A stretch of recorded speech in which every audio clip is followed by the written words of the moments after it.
Historic Downtown Poplar Bluff. Original flash fiction inspired by Missouri history. Written and read by Elizabeth Enix.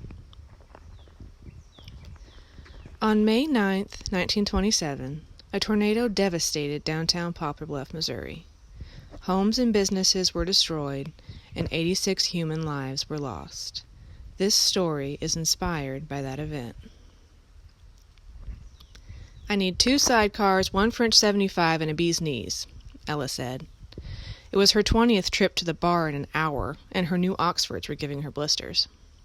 She was beginning to understand why this job saw so much turnover, and why her hiring manager didn't sugarcoat that fact at Ella's interview. "I'll be honest with you, Ella. It's not for everyone," was the first thing he told her after describing the job. "Wear 1920s fashion, take drink orders, and keep the customers happy. The pace is grueling. It's the most popular tourist spot in historic downtown Poplar Bluff, and the spirits don't tire.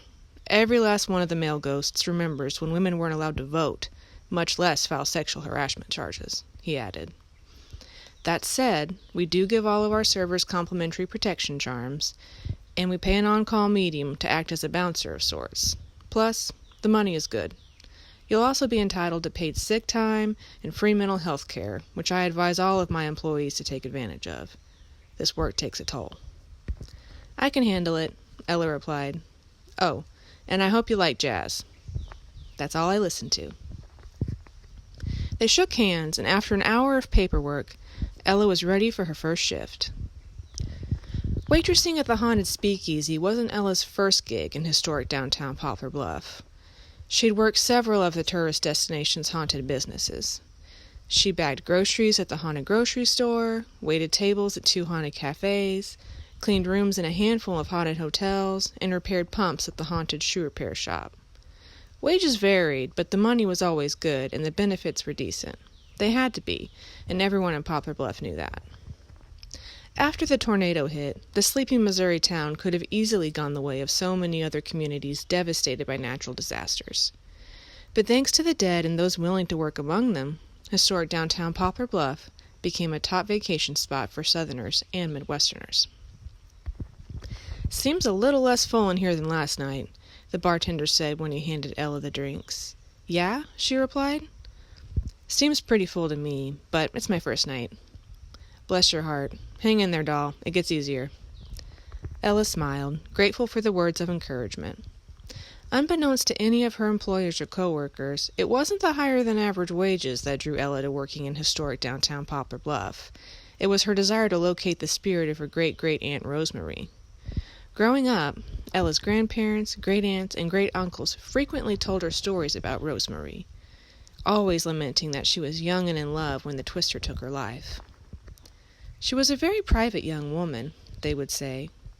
She didn't even keep a diary, but it was no secret that she had an active social life, and it's not difficult to tell when someone's in love.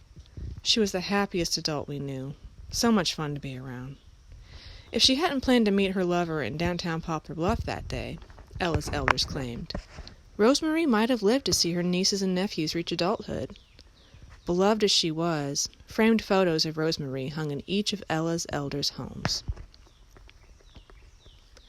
Of course, you can't have a haunted tourist destination without spirits to haunt it, so helping the dead move on was a fireable offense in historic downtown Poplar Bluff.